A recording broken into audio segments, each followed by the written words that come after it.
Oke, halo semuanya. Di sini kita akan mempelajari bagaimana cara melakukan georeferensi dengan menggunakan QGIS. Nah, di sini kita akan memulai ya sebuah series di mana di sini kita akan membahas tutorial QGIS mulai dari dasar sampai nanti akan ada perkembangannya. Nah, untuk georeferencing sendiri itu merupakan sebuah metode di mana pada umumnya ketika kita memperoleh data dari dinas itu seringkali tidak berupa SHP, shapefile, ataupun berupa raster. Tapi dia berupa gambar atau peta yang telah di layout. Mungkin kita contohkan seperti apa. Nah, misalkan seperti ini. Jadi di sini kita memiliki dua peta yang telah ada. Nah, ketika kita buka, nah dia akan terlayout seperti ini. Nah, bagaimana kita bisa memperoleh data yang ada? Nah, caranya adalah kita dengan melakukan yang pertama, melakukan georeferencing terlebih dahulu. Karena kalau hanya layout saja, dia akan tidak ada lokasinya berada di mana. Nah, maka dari itu perlu dilakukan georeferencing ya untuk meletakkan, menyeret dari gambarnya ini ke lokasi yang kita tentukan atau yang sesuai begitu ya. Nah, caranya ketika yang pertama kita membuka QGIS. Nah, untuk tampilan awalnya umumnya seperti ini. Kalau belum ada projectnya berarti masih kosong. Kita new empty project saja. Kemudian kita buka bahannya. Nah, di sini nanti untuk bahannya akan kita lampirkan pada kolom komentar, pada kolom keterangan ya maksudnya. Nah, di sini kita pilih peta, contohnya peta Desire Lines. Kita tarik saja. Nah, dia akan muncul seperti ini. Nah, untuk memudahkan kita melihat apakah dia itu sudah berada di lokasi atau tidak, kita akan menggunakan plugin Quick Map Service ya, untuk memiliki atau memperlihatkan terkait base map-nya. Nah, kita ke bagian plugins, kemudian manage and install plugins. Nah, kemudian kita cari saja Quick Map Service. Seperti ini ya tulisannya, Quick Map Service. Kalau misalkan teman-teman belum menginstal, silakan diinstal. Langsung install plugin saja. Nah, di sini kita sudah menginstal, jadi kita bisa close. Nanti tampilannya akan seperti ini ya teman-teman, untuk Quick Map Service. Nah, yang bagian ini. Nah, kita pilih saja. Kita letakkan sini, kemudian kita pilih, contohnya kita menggunakan OSM. Kita klik untuk yang bagian Quick Map Service ini, OSM, dan kita klik. Nah, kalau kita lihat, dia itu akan lokasinya sangat berbeda jauh ya, apabila dibandingkan dengan dunia atau petanya. Jadi karena dia itu tidak memiliki referensi untuk lokasinya di mana, maka dia akan seperti terpencar menjauh begitu ya, terpencar begitu. Nah, caranya kita perlu untuk melakukan georeferencing, di mana teman-teman bisa mengecek pada bagian raster dan ada yang namanya georeferencer. Nah, di sini ya.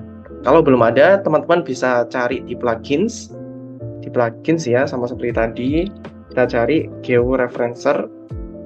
Nah, tapi pada umumnya, itu dia sudah terinstall pada QGIS. Itu sepertinya ketika versi lama ya, jadi masih berupa plugins, tapi kalau sudah yang baru, itu dia harusnya sudah di georeferencer di bagian raster ini ya. Kita klik saja georeferencer. Nah, di sini kita masukkan, kita pilih open raster. Nah, di sini kita cari lokasinya tadi, tempat kita menyimpan petanya. Dan di sini YouTube channel, georeferencing, dan peta Desire Lines. Nah, dia akan seperti ini.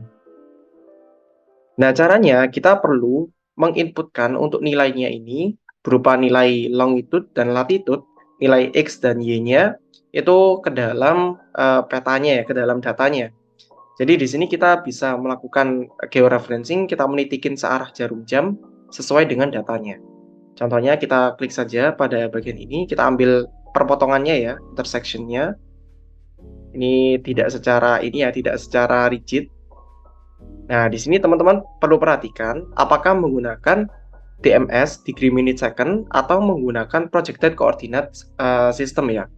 Nah, perbedaannya kalau DMS dia itu formatnya seperti ini ya, ada derajat, kemudian ada petik, dan biasanya ada yang petik 2 juga ya, degree minute second. Tapi kalau projected coordinates, dia itu akan tampilannya berupa ribuan ya, ratusan ribu bahkan. Nah, ini karena kita menggunakan DMS, maka kita masukkan. Mungkin kita contohkan ya, contoh yang dia ada projected coordinate system, kita buka yang peta penggunaan lahan ini. Nah, dia akan seperti ini ya teman-teman.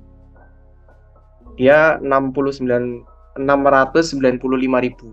Nah, ini untuk yang telah terproyeksi. Tapi karena kita tidak terproyeksi, jadi seperti itu menggunakan DMS. Nah, kita masukkan saja. Misalkan 106, kemudian 38 gitu. Ini 0. Karena tidak ada belakangnya. Kemudian yang Y-nya kita masukkan ini. Kita masukkan min 6, kemudian 14, 0. Nah, kita perlu melihat juga ya, ini apakah dia itu east atau west, kemudian north atau south ya. Karena dia itu negatif, berarti dia itu berada di selatan gitu. Nah, kita masukkan negatif. Kalau dia itu positif ya kita masukkan positif gitu. Nah, untuk proyeksinya karena dia masih berupa yang tidak terproyeksi, berarti kita pilih yang WGS 84 ini saja karena masih degree minute second, kemudian kita klik OK. Ini satu, kemudian kita masukkan lagi searah jarum jam ya. Kita masukkan seperti ini, kemudian kita masukkan 106, 46. Kemudian ini juga kita masukkan min 6, 14, 0. Oke. Dan kita ke bawah searah jarum jam, kita titikin pojok-pojoknya ya. Dan ini 106, 46, 00, kemudian ini min 6, 22, 00. Oke. Nah, di sini kita masukkan lagi yang di pojok. Misalkan ini 106, 6, 38, 00, kemudian kita lihat satunya min 6, 22, 00. Seperti ini. Kita klik OK. Nah, setelah itu kita pilih bagian yang transformation setting ini. Nah, di sini kita bisa pilih transformation type-nya. Ini silakan teman-teman bisa coba explore ya, tapi pada umumnya yang digunakan itu merupakan yang linear. Target SRS-nya ini merupakan yang WGS 84 tadi sesuai ini ya. Nah, output rasternya kita bisa menyimpannya di mana? Misalkan di sini peta desire lines modified begitu ya. Kita klik save saja. Belakangnya dia akan menjadi TIFF ya teman-teman. Ini save GCP points dan lain sebagainya. Kemudian kita klik OK. Dan kita run. Start georeferencing. Nah, dia akan memproses. Nah, seperti ini. Dia akan masuk pada ini ya, bagian ini. Peta desire lines perjalanan internal modified. Kita coba klik kanan pada ini, kemudian zoom to layer. Nah, close dulu ya. Nah, maka dia akan terletak di sini ya. Ini kota Tangerang Selatan ya. Kita untuk lokasinya. Nah, lokasinya sudah benar. Mungkin kita supaya tampilannya lebih ini, kita coba tampilkan untuk ininya ya. Untuk opacity-nya, kita transparansinya, kita coba kurangi begitu. 50 misalkan. Nah, seperti ini. Nah, seperti ini ya. Ini untuk tampilannya. Jadi dia lokasinya sudah sesuai. Misalkan kita ingin mengetahui titik-titiknya, kita ingin melakukan digitasi, itu sudah bisa. Nah, ini misalnya seperti ini untuk gambarannya ya. Karena ini tadi masih tidak rigid, makanya dia ada beberapa yang mungkin tidak sesuai. Tapi secara umum, dia telah berada di lokasi yang tepat lah. Di lokasi yang tepat dan menggambarkan gitu. Seperti itu, dan kita coba contohkan juga ya kalau menggunakan yang projected. Kita langsung aja raster georeferencer, kita masukkan yang peta satunya pengguna lahan Surabaya.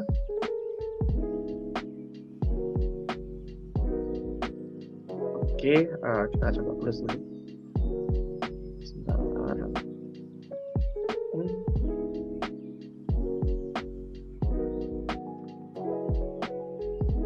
Nah, seperti ini. Tadi masih loading ya. Nah, kita bisa langsung masukkan saja. Kita masukkan GCP points-nya, klik. Nah, di sini kita masukkan itu langsung berupa X-nya itu 689.000.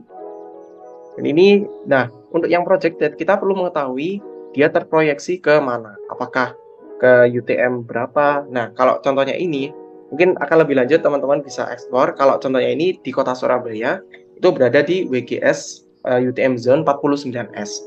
Nah, kita pilih di sini yang UTM Zone 49S. Dan ini kita yang bawah kita tuliskan 920 0 0 0 0. Nah, 22345. 2, 3, 4, 5, oke.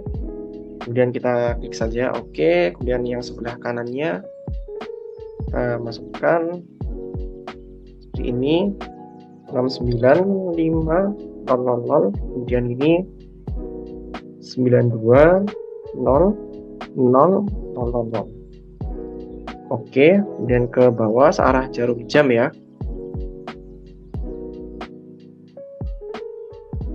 Nah, yang bagian ini kita klik ini 695.000, kemudian ini 9194.000. Oke, kemudian di sini kita masukkan yang terakhir.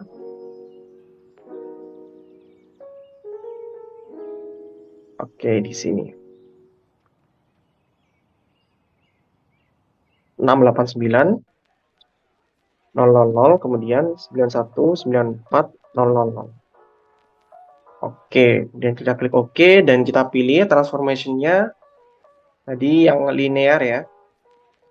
Linear, kemudian untuk lokasinya di mana, seperti ini, save GCP points, oke, dan kita run.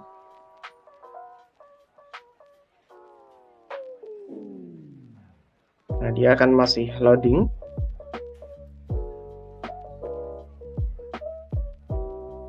Oke, sudah selesai, kita close, dan kita klik kanan, zoom to layer. Nah, dia sudah berada di kota Surabaya. Tepatnya ini di Surabaya Pusat ya. Kalau kita klik kanan properties dan kita turunkan 50%, klik OK. Nah, dia seperti ini. Jadi dia sudah sesuai ya kurang lebih lokasinya. Nah, ini. Nah, dari sini kita bisa melakukan digitasi dari data JPEG atau PNG yang ada ya. Karena ini sudah memiliki lokasi. Oke, sekian untuk video tentang georeferencing. Terima kasih teman-teman dan selamat mencoba.